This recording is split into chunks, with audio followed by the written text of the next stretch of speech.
Hello and welcome to a fresh new episode of Science Monitor, our weekly update on all that is happening in the field of science and technology in and around the country. I'm Aishwarya Kapoor with you. From searching for extraterrestrials, we have many exciting stories in store for you today. Let us begin with the headlines first. Breakthrough medical discovery reveals cause of non-infectious diarrheal symptoms. Boosting up energy production, India ranked 12th globally in nuclear power generation. Breakthrough listen, the biggest ever search for alien life begins. And in our In Focus segment today, we will discuss about the common infections that spread during monsoons and how to prevent them. And now the news in detail. Non-infectious diarrhea. It is a condition where the patients suffer from persistent diarrhea and associated symptoms. With the causes unknown, it is presently only possible to get a symptomatic treatment for the disorder and not complete cure. But now, a breakthrough research by an Indian researcher has revealed the cause of non-infectious diarrheal symptoms, which will make its cure possible. More in this report.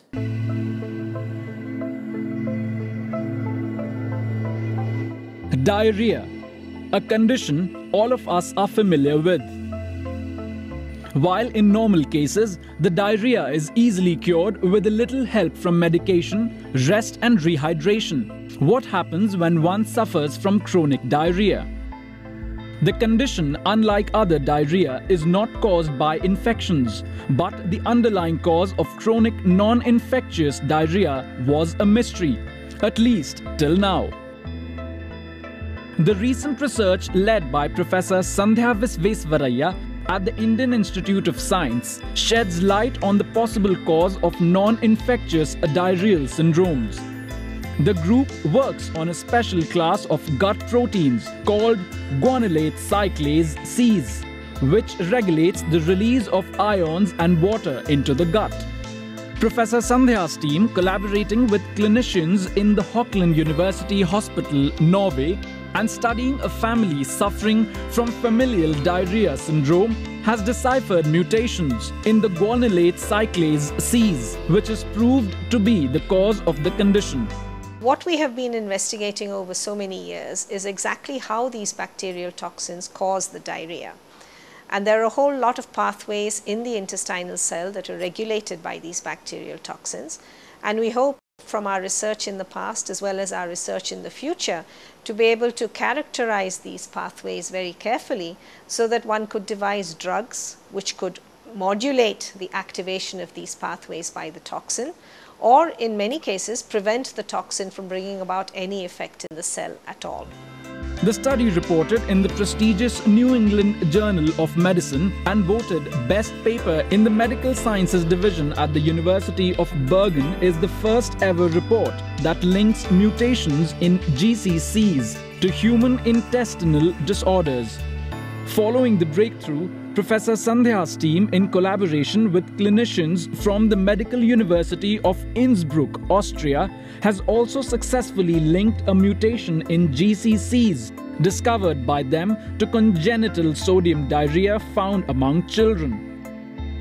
These studies are the first breakthroughs in understanding chronic non-infectious diarrhea, which often leads to other serious conditions like Crohn's disease, bowel obstruction, inflammation, and electrolyte imbalances.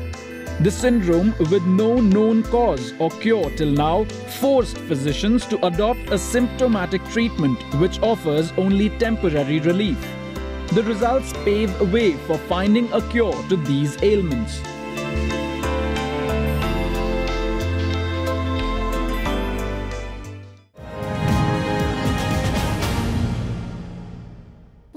And petroleum are predicted to be extinct in few more years and believed to be the major causes of climate change, nuclear energy is a long-lasting and cleaner option. In this context, India is fast emerging as a world leader. With India's nuclear power generation expected to reach 10,080 megawatts by 2018 and with 21 nuclear power reactors operational in the country, India has been ranked 12th globally in terms of nuclear energy generation. Details in this report.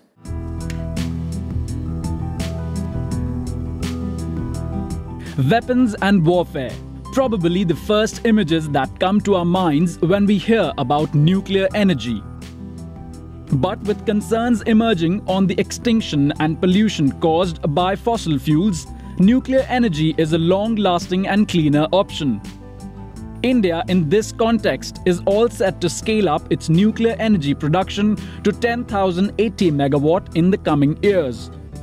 Treading steadily along these paths, India has been ranked 12th globally among the 31 countries in the world which generate electricity from nuclear source.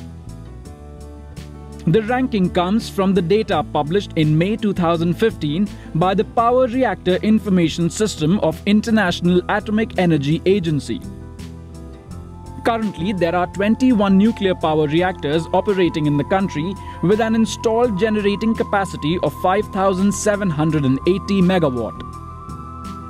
With this number, India has also been ranked 6th globally in terms of number of reactors by PRIS. In order to scale up the production of nuclear energy, government has accorded financial sanction and administrative approval for the launch of Gorakhpur Haryana Anu Vidyut Pariyojana and Kundamkulam units with a total capacity of 3,400 megawatts. India is also planning the launch of more nuclear power projects based both on indigenous technologies and with international cooperation, along with launching of fast breeder reactors. The country has signed nuclear agreements with USA, France, Russia, Namibia, Mongolia, Republic of Korea, Argentine Republic, United Kingdom, Republic of Kazakhstan, Canada, Sri Lanka and Australia in order to advance its nuclear energy program.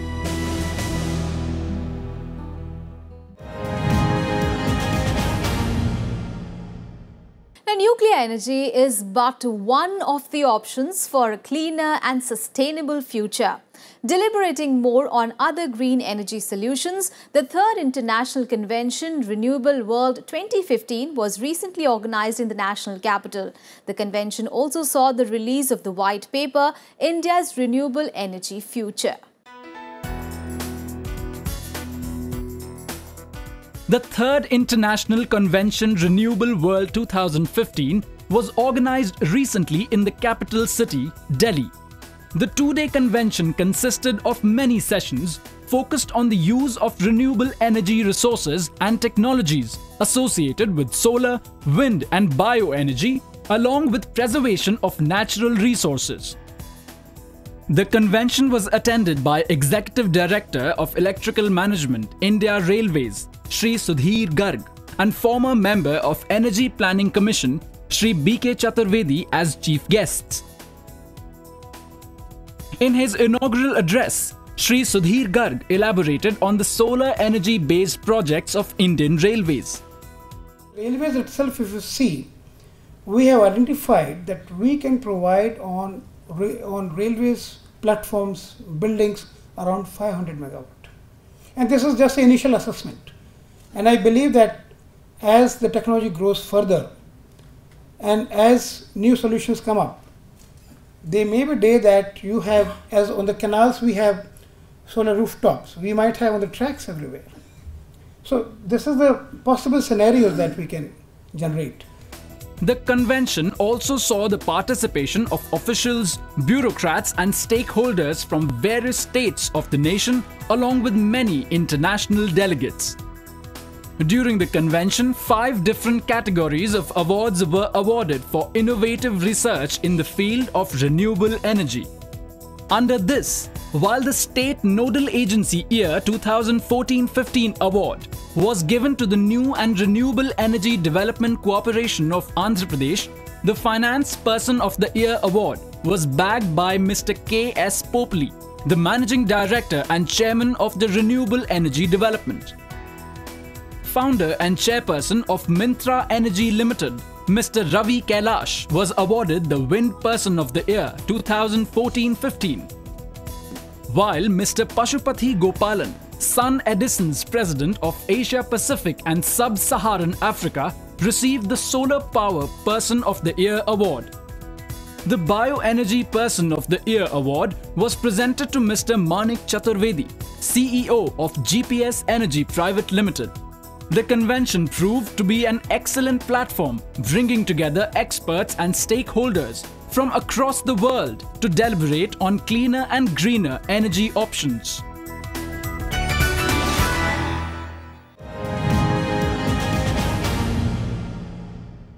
In nail-biting moments, we have watched Hrithik Roshan trying to contact them on screen.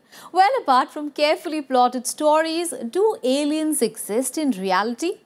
Well, answer may not be far, as physicist Stephen Hawking, with funding from Yuri Milner, has launched the biggest search for alien life in the universe. It is called Breakthrough Listen. Take a look.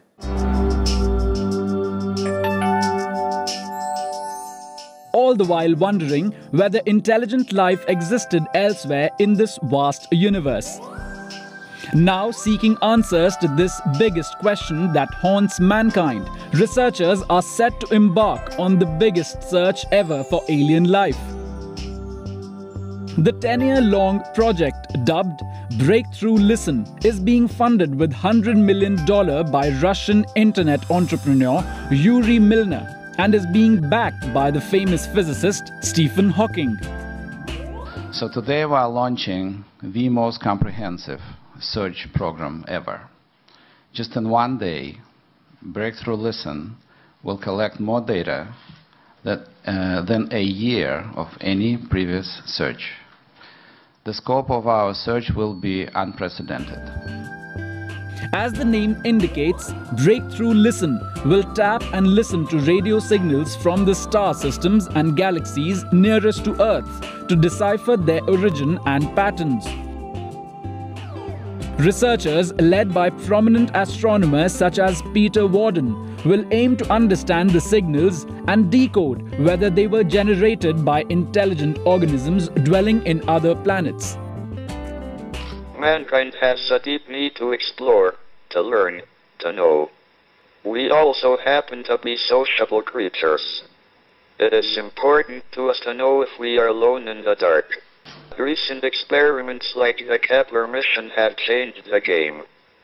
We now know there are so many worlds, and organic molecules are so common, that it seems quite likely that life is out there. Breakthrough Listen will book time at radio telescopes, including at Australia's Parkes Observatory in New South Wales and the Radio Astronomy Observatory in Green Park, West Virginia, to listen to the signals. In addition to checking for radio signals, Breakthrough Listen will also search for light signals using a telescope at the Lick Observatory in California.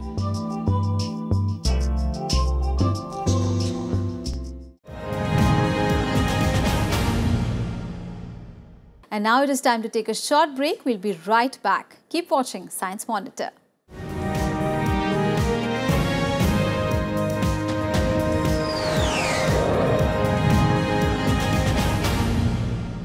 Welcome back after the break. You're watching Science Monitor. Let us now have a look at some important science and technology activities happening in India and abroad in our next segment, Science Express.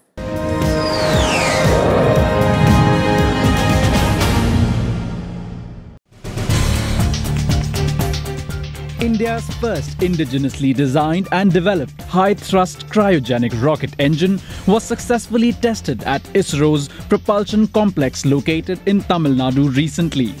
The engine is designed to generate a nominal thrust of 19 tons. The high-thrust cryogenic rocket engine is a totally indigenous product, conceived and designed by ISRO's Liquid Propulsion Systems Center. The engine, which operates on gas generator cycle using extremely low temperature propellants like liquid hydrogen and liquid oxygen, will be used for powering the upper stage of ISRO's next generation GSLV Mk3 launch vehicle. In a written reply to a Lok Sabha question, Honorable Minister of Human Resource and Development Smriti Irani has said that government has started inviting recommendations in order to develop a new education policy for the country. The new policy will aim towards improving the status of education and research in the country, along with promoting employment opportunities, particularly in the field of academics, science and technology. Recommendations are being received on the open portal www.mygov.in regarding 33 issues that concern national development. Major recommendations include strategies to improve school education. 11 cubs have taken birth on 17th July at the Gir Sanctuary and National Park. The cubs delivered by 4 lionesses come as good news after 10 Asiatic lions were killed in the flash floods last month. According to reports, 2 more lionesses in this pride are expecting to deliver soon. Asiatic lions are different from African lions due to their characteristic skin fold on their bellies and thinner manes on the males. These lions are hunted largely as their bones fetch high prices in Chinese markets. Adding to the butterfly species of the country, a team of researchers from the National Centre of Biological Sciences have discovered a tiny butterfly in Changlang district of Arunachal Pradesh. The species, that has been named banded tit Hypolycena narada, is very tiny and measures only 15 millimeters in size. While much about the banded tea, which seem to have habitat low-level evergreen forests of Changlang, remains unknown, according to experts, the butterfly has an interesting life cycle in which the adult lives just for 2 weeks. The Earth Polychromatic Imaging Camera, shortly known as EPIC, placed on the Deep Space Climate Observatory, has for the first time captured the image of the entire sunlit side of the Earth. The high-resolution picture clearly showed desert sand structures, river systems and complex cloud patterns on planet Earth. According to researchers, the pictures offer a huge amount of data that can be analyzed to further understand the makeup of Earth. The images are to be used by NASA to measure ozone levels in Earth's atmosphere and plant growth on the ground. The observations made by EPIC will also be used to build maps showing the distribution of dust and volcanic ash around the globe, along with gathering early warnings of space weather events. While the previous images of Pluto by New Horizons proved the planet to be bigger than perceived, the spacecraft has now discovered vast frozen craterless plain on Pluto. The plain, estimated to be no more than 100 million years old, is located to the north of Pluto's icy mountains and towards the center left of the heart feature of Pluto. The frozen plains with irregular surface features have been named Sputnik Planum after the Earth's first artificial satellite. In the coming days, scientists hope to learn more about these plains from the high-resolution digital images and data sent by New Horizons.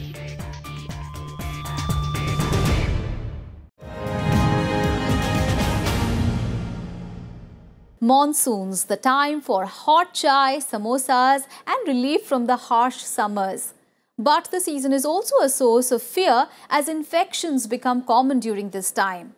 With previously unheard types of flu spreading, monsoon is a time to be extra careful with respect to your health. So what are the common infections that spread during monsoon and how to prevent them? Well, this will be the topic of our discussion in our next segment, In Focus.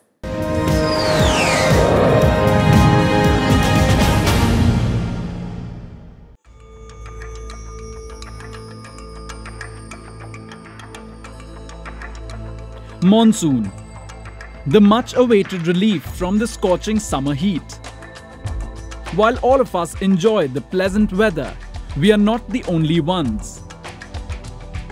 Microbes like bacteria, virus and fungi, along with parasites like mosquitoes and flies, thrive easily in this season. And the high humidity lowers our immunity. Under these circumstances, the chances of contracting infections during monsoons are very high. One of the most common diseases that spread during monsoons are respiratory tract infections like common cold, cough, asthma, and sinus infections. This includes serious conditions like swine flu. Commonly caused by a group of flu viruses, the common symptoms of different types of respiratory infections include runny nose, sore throat, cough, watery eyes, sneezing, congestion, and often fever. While it is common for us nowadays to randomly pop pills to cure fever and cold-like symptoms, it is advisable to consult the doctor to diagnose the exact cause and type of flu before treatment. It is not uncommon for the dirty rainwater to mix with our drinking water during the rains. Consumption of contaminated food and water results in infections caused by bacteria and virus that affect the digestive systems like diarrhea, amoebiasis, giardiasis, cholera, typhoid fever, and jaundice are common during this season. Inflammation of the stomach and intestines results in watery stools, vomiting, fevers, muscle cramps, and dehydration. Vaccines against cholera, typhoid, and jaundice and intake of plenty of electrolytic fluids are the easiest remedy against this group of disorders. Stagnant water and poodles are the breeding grounds of different species of mosquitoes that spread infections like malaria, dengue, and chikungunya. Malaria caused by protozoans and viral infections like dengue and chikungunya are serious disorders with very familiar symptoms and calls for definite lab tests for diagnosis. The most important symptoms to look out for are the cycle of chills, shivering, followed by fever sweating in malaria, and the joint pain in dengue and chikungunya, which is more intense in the case of chikungunya. Splashing of pathogen containing water and wet footwear and clothes also leads to many allergies and skin infections. One of the most common infections that call for extreme care and hygiene during the rains is conjunctivitis.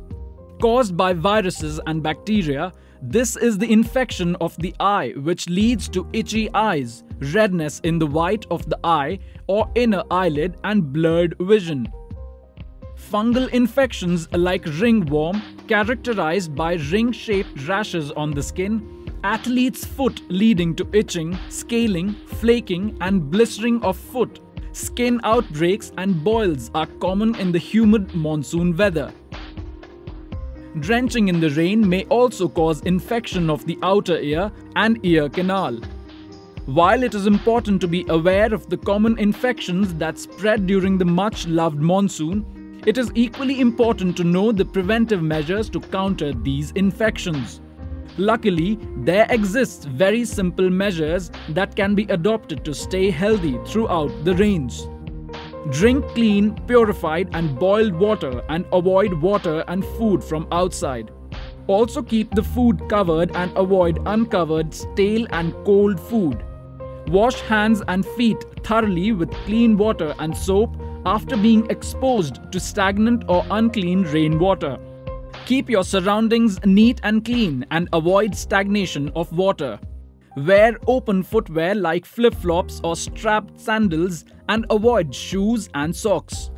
Similarly, wear clean and dry clothes and avoid dampness. Do not sleep with windows open and use mosquito nets and insect repellents. Remember, infections that spread during monsoon are easily transmitted. Hence, it is better to avoid close contact with people who are ill. Last but not the least, avoid self-medication and get expert medical counsel and plenty of rest. Now that you are aware of the common infections that are prevalent during the monsoon and how they can be avoided, we hope you will take care and have healthy and delightful monsoons.